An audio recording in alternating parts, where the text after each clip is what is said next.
भारतमा कालापानी लिपुलेख क्षेत्रमा तीव्रताका साथ सड़क निर्माण कार्य भइरहेको भारतका विदेश मन्त्रीको खुलासा। हमारी सीमाओं की सामरिक जरूरतें हो या फिर सीमावर्ती क्षेत्रों का सोशियो इकोनॉमिक डेवलपमेंट हो, इन सब के लिए जो सबसे महत्वपूर्ण कंपोनेंट है वह है कनेक्टिविटी। इस कनेक्टिविटी के लिए भीषण सर्दी, गर्मी, बरसात, बर्फबारी, जल भराव जैसी कठिनाइयों के बीच भी हमारे बॉर्डर ऑर्गेनाइजेशन के कर्मी बिना थके, बिना थमे लगातार काम करते चले आ रहे हैं।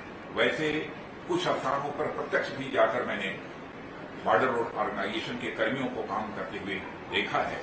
सचमुच उनके साहस और उनके शौर्य और उनके मैं परिश्रम की जितनी भी सराहना करूं वह कम है। पिछले 5-7 सालों में बॉर्डर ऑर्गेनाइजेशन ने और भी उल्लेखनीय उपलब्धियां हासिल की। नेपालमा सत्ता समीकरणको खेलमा नेताहरू र जनताहरू भुलिरहँदा भारतले पनि तीव्रताका साथ कालापानी लिपुलेख क्षेत्रमा बाटो निर्माणको कार्य अघि बढाइरहेको छ। यसैबीच लिपुलेख, कालापानी र लिम्पियाधुरा हुँदै तिब्बतको मानसरोवर पुग्ने बाटोलाई भारतले तीव्रताका साथ निर्माण गरिरहेकोमा सो निर्माण कार्यमा संलग्न सबैलाई भारतीय रक्षा मन्त्री राजनाथ सिंहले धन्यवाद दिएका हुन्। कैलाश मानसरोवर मार्ग का निर्माण हो, जोजिला पास को चालू रखने की अवधि बढ़ानी हो। भारतीय रक्षा मन्त्री राजनाथ सिंहले बोर्डर रोड्स अर्गनाइजेसन बीआरओका कर्मचारीहरूको लगन र कमिटमेन्टको सराहना गर्दै धन्यवाद दिएका हुन्। सो सड़कमा काम गर्नेहरूलाई द कर्मयोगी बीआरओ भन्दै राजनाथ सिंहले विगत 5-7 वर्षमा बीआरओले धेरै नै राम्रो काम गरेको बताएका छन्। उनले त्यहाँका कामदारहरूले विश्व रेकर्ड नै कायम गर्न सफल भएको बताएका थिए। कोरोना कालमा यो बाटो अति नै महत्वपूर्ण भएको भन्दै राजनाथ सिंहले 4वटा छुट्टा-छुट्टै सफ्टवेयर पनि लन्च गरेका थिए। इस अवसर पर मैं आप सबको अपनी तरफ से हार्दिक बधाई देता हूं और साथ ही अपनी हार्दिक शुभकामनाएं भी देता हूं। आज बॉर्डर रोड ऑर्गेनाइजेशन की तकनीकी प्रगति में नए अध्याय जोड़ते 4 सॉफ्टवेयर की भी शुरुआत हो रही है। पहाड़ में जनजातियों में तो मैं देख रहा हूं, पहाड़ के जनजातियों में एक उभार है, पहाड़ के लोगों में एक उभार है आपके प्रति, क्योंकि मिशन यहां दिखता है, यहां मिशन दिखता है। इस मिशन यहां से पूरा हो सकता है। तो चौतरफी हिमाल पहाड़ तराई मधेश में भरोसा विश्वास यदि बड़ा है तो मान ठाकुर के नेतृत्व वाली जो पार्टी है जनता समाजवादी पार्टी, इस पार्टी के प्रति समाजवादी पार्टी ने जनता का काम मांग मुद्दा को आगे बढ़ाया है और बाकी मांग मुद्दा के लिए सरकार में जाना चाहिए और विकास तो ठीक किया है, ये जनता कह रही है। यही एक हमारी पूंजी है, यही हमारी पूंजी है। सरकारमा सामेल भएका राजेन्द्र महतोले मिशन पूरा गर्न सरकारमा सामेल भएको भनेको केही दिनमा नै भारतीय रक्षा मन्त्रीले कालापानी लिपुलेख क्षेत्रमा द्रुतताका साथ बाटो निर्माण कार्य भइरहेको बताउनुको बीचमा केही तालमेल त छैन। साथियों, अपनी स्थापना के समय से ही बॉर्डर रोड ऑर्गेनाइजेशन दूर दराज के इलाकों में रोड्स, टनल्स और अन्य बुनियादी ढांचे का निर्माण कर राष्ट्र की प्रगति में अपनी महत्वपूर्ण भूमिका का निर्वाह कर रहा है। हमारी सीमाओं की सामरिक जरूरतें हो या फिर सीमावर्ती क्षेत्रों का सोशियो इकोनॉमिक डेवलपमेंट हो, इन सब के लिए जो सबसे महत्वपूर्ण कंपोनेंट है वह है कनेक्टिविटी। इस कनेक्टिविटी के लिए भीषण सर्दी, गर्मी, बरसात, बर्फबारी, जल भराव जैसी कठिनाइयों के बीच भी हमारे बॉर्डर ऑर्गेनाइजेशन के कर्मी बिना थके, बिना थमे लगातार काम करते चले आ रहे हैं। वैसे कुछ स्थानों पर प्रत्यक्ष भी जाकर मैंने बॉर्डर ऑर्गेनाइजेशन के कर्मियों को काम करते हुए देखा है। सचमुच उनके साहस और उनके शौर्य और उनके मैं परिश्रम की जितनी भी सराहना करूं वह कम है। पिछले 5-7 सालों में बॉर्डर ऑर्गेनाइजेशन ने और भी उल्लेखनीय उपलब्धियां हासिल की।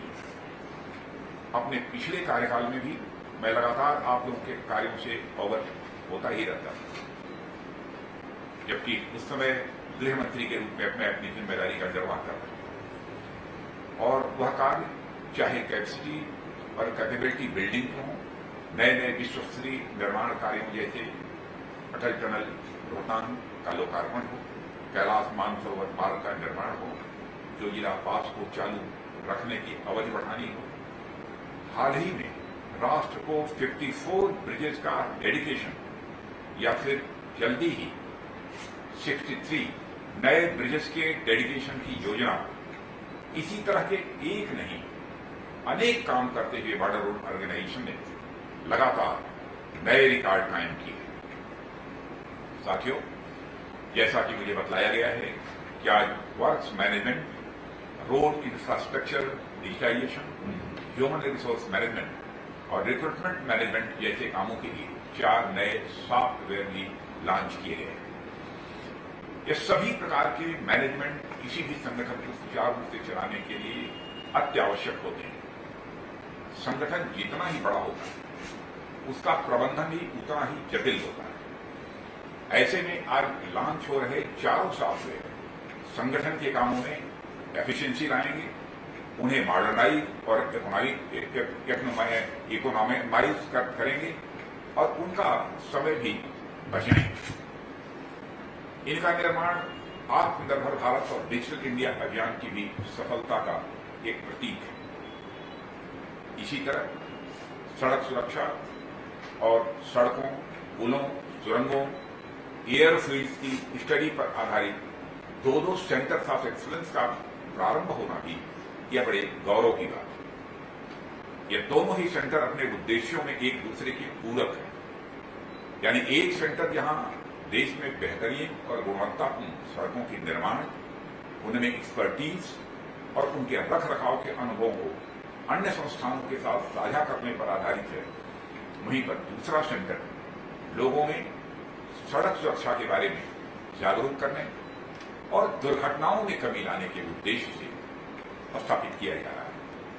नेपालमा सरकार बनाउने खेलहरू चलिरहँदा अनि भारतीय नागरिकहरूलाई सजिलो हुने गरेर नागरिकता अध्यादेश जारी हुँदै गर्दा भारतले पूरा जोडतोडका साथ लिम्पियाधुरा लिपुलेक क्षेत्रमा बाटो बनाइरहेको बारेमा तपाईँ के भन्नुहुन्छ? कृपया कमेन्ट गर्नुहोला। धन्यवाद। एक स्लोगन का पता होता है कि सावधानी हटी कि दुर्घटना घटी। सामान्य तौर पर बच्चों को भी यह स्लोगन याद रहता है। रोडवेज की बसों में यह लाइन जब पहली बार कोई बच्चा देखता है, उसे समझने के लिए भी कुछ दिमागी कसरत करने की जरूरत पड़ती है। पहली बार में उसे यह समझ ही नहीं आता कि सावधानी हटने से भला दुर्घटना घट कैसे सकती है। उसे तो पढ़नी चाहिए, यानी कम कैसे हो, उसे तो पढ़नी चाहिए।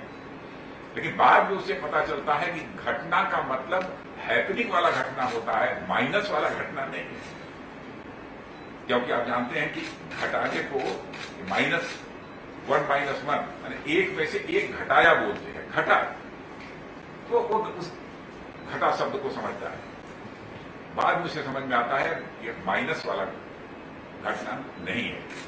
पर बॉर्डर रोड ऑर्गेनाइजेशन की स्लोगन लोगों को हंसते हंसाते उनके साथ साथ चलते हैं।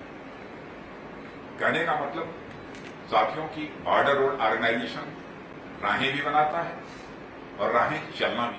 कृपया कमेन्ट गर्नुहोला। धन्यवाद।